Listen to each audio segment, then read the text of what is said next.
प्यारे बच्चों, आज का क्लास आवेशों के वितरण पर आधारित है। आवेशों को किस तरह से वितरित करते हैं, आवेशों के वितरण कितने प्रकार के होते हैं, संतत वितरण और असंतत वितरण क्या होती है, संतत वितरण को फिर से किस तरह से हम लोग वर्गीकृत करते हैं, किस तरह से बांटते हैं, इन सभी टॉपिकों पर आज हम लोग चर्चा करेंगे। सबसे पहली बात बच्चों, आवेशों का वितरण है क्या। आवेशों का वितरण का मतलब हुआ कि किसी पिंड पर, किसी वस्तु पर जो है आवेश देना, आवेश लाना, तो ये कहलाता है आवेशों का वितरण। कोई वस्तु पर आवेश नहीं है, वहां पर आवेश लाया जाता है, आवेश वहां पर किसी तरह से आ जाती है, तो ये कहलाता है आवेशों का वितरण। अब उस वस्तु पर आवेश देने का या आवेश लाने का जो क्रिया है, जो प्रक्रिया है, वह दो तरह से हम लोग सोचते हैं, विचारते हैं। नंबर एक, पहला यह हो सकता है कि उस वस्तु पर आवेश कम मात्रा में हो, कहीं कहीं हो। तो जब आवेश कम मात्रा में होगा तो हम लोग उस तरह के आवेश में जो इलेक्ट्रॉनों की जो संख्या होगी उसे हम लोग काउंटिंग कर पाते हैं। तो वहां पर आवेश का जो क्वांटमीकरण का जो सिद्धांत है वह अप्लाई हो जाता है। लेकिन जब आवेश वस्तु पर बहुत अधिक होते हैं तब वहां पर आवेश के क्वांटमीकरण जो है लागू करना संभव नहीं हो पाता है। इलेक्ट्रॉनों की संख्या को काउंटिंग कर पाना जो है मुश्किल होती है, संभव नहीं हो पाती है। इस तरह से वहां पर आवेश के क्वांटमीकरण जो है फेल हो जाता है, आवेश का क्वांटमीकरण को हम लोग जो है नहीं मानते हैं। ऐसी स्थिति में उस वस्तु पर जो बहुत अधिक मात्रा में आवेश उपस्थित रहते हैं तो यह माना जाता है कि उस वस्तु पर आवेश जो है एक समान रूप से दिए गए हैं और यही कहलाता है आवेश का संतत वितरण। तो बच्चों, यहाँ पर आवेशों के वितरण दो तरह से ये होते हैं। एक को बोलते हैं असंतत वितरण और दूसरा संतत वितरण। तो आवेशों का असंतत वितरण का मतलब आवेश जब अल्प मात्रा में हो, आवेश जब कम मात्रा में किसी वस्तु पर उपस्थित हो तो इलेक्ट्रॉनों की काउंटिंग करना जो है आसान होती है, या हम लोग इलेक्ट्रॉनों को गिनती आसानी से कर लेते हैं। तब वहां पर आवेशों का क्वांटमीकरण का सिद्धांत लागू करते हैं।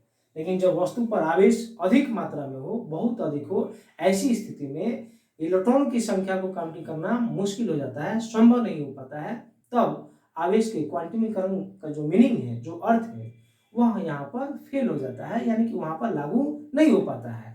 ऐसी स्थिति में उस वस्तु पर जो आवेश के जो वितरण होते हैं यह हम लोग मानते हैं आवेश संतत है, लगातार है, और इसे ही आवेश का संतत वितरण कहते हैं। अतः हम लोग को आवेश के संतत वितरण के बारे में और ज्यादा डिटेल जानकारी प्राप्त करनी है। तो बच्चों, आवेश के संतत वितरण के लिए आप बोल सकते हैं, जब किसी वस्तु पर आवेश एक समान रूप से वितरित रहते हैं तो ऐसे वितरण को ही आवेश के संतत वितरण के नाम से हम लोग जानते हैं। तो अभी आप यह जाने कि आवेश का असंतत वितरण क्या है और आवेश के संतत वितरण क्या होते हैं। तो इसी को हम लोग इंग्लिश में कंटिन्यूअस डिस्ट्रीब्यूशन ऑफ चार्ज के नाम से हम लोग जानते हैं। और ये आवेशों का जो संतत वितरण है तीन तरह से लिए जाते हैं। रेखीय आवेश घनत्व, दूसरा पृष्ठीय आवेश घनत्व और तीसरा आयतन आवेश घनत्व। आइए इन तीनों की हम लोग जो है चर्चा बारी बारी से करते हैं।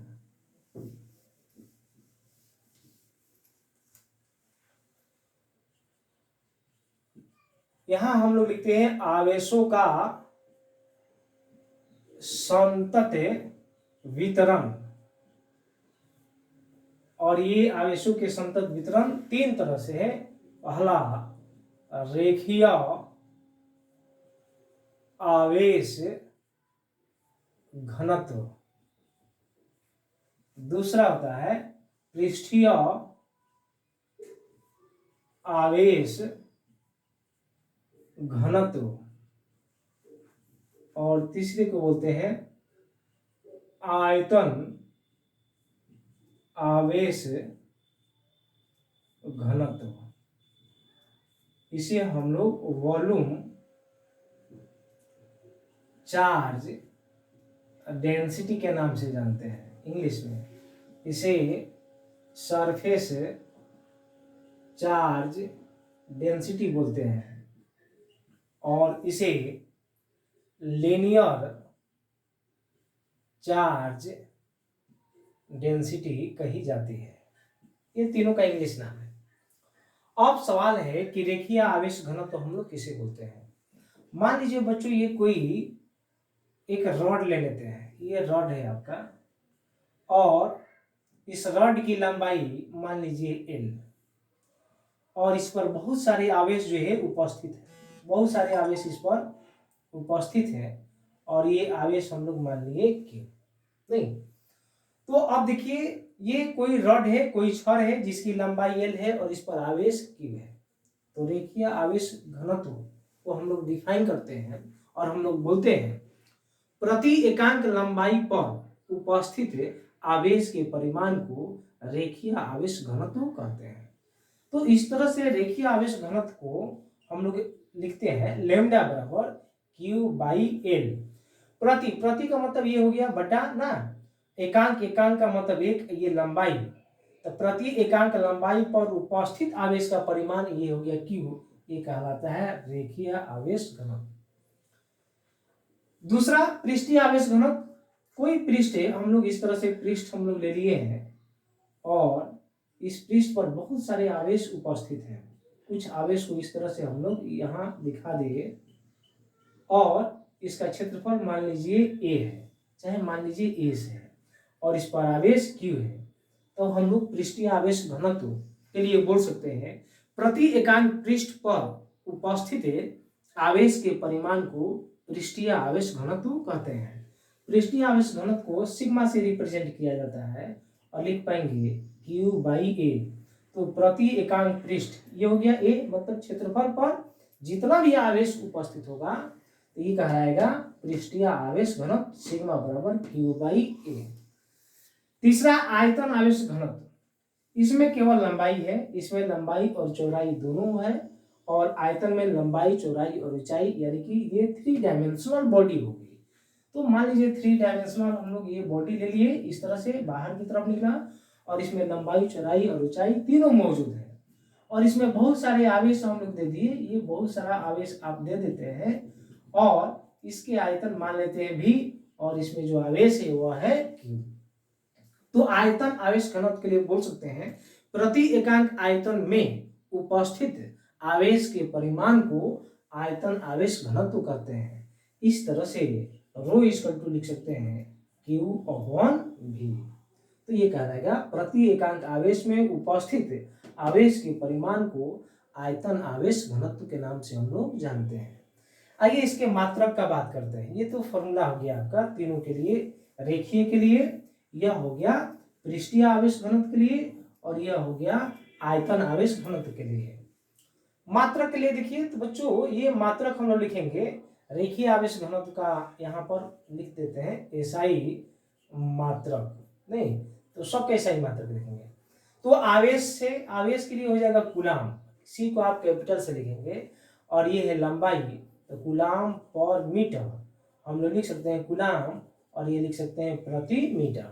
C को बड़ा लिखना है, कैपिटल से लिखना है, और M को स्मॉल से लिखना है। ये हो गया SI मात्रक। उसी तरह से इसका SI मात्रक, तो ये आवेश के लिए कूलाम और क्षेत्रफल के लिए मीटर स्क्वायर, तो आप लिख सकते हैं कूलाम प्रति मीटर स्क्वायर, और आयतन आवेश घनत्व के लिए लिख सकते हैं कूलाम प्रति मीटर क्यूब, और इस जगह कूलाम प्रति मीटर क्यूब।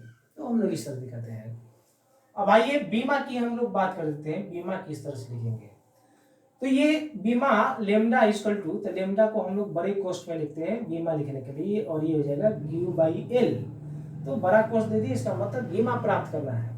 आवेश के लिए बीमा AT होता है और लंबाई के लिए L, तो इस तरह से आप बीमा लिख सकते हैं AT L के पावर -1। ये हो गया बीमा रेखीय आवेश घनत्व के लिए। उसी तरह से इसका बीमा लिखने के लिए हम लोग फिर से स्क्वायर ब्रैकेट देंगे, बड़े कोष्ठ का उपयोग करेंगे, और sigma equal to Q by A, इधर भी स्क्वायर ब्रैकेट देंगे, और ये हो जाएगा AT, और क्षेत्रफल के लिए L स्क्वायर। तो फाइनली आप लिख पाएंगे AT L के पावर -2, ये हो जाएगा आपका पृष्ठीय आवेश घनत्व का बीमा। और रो के लिए हम लोग जो है बीमा लिख सकते हैं ये Q/V।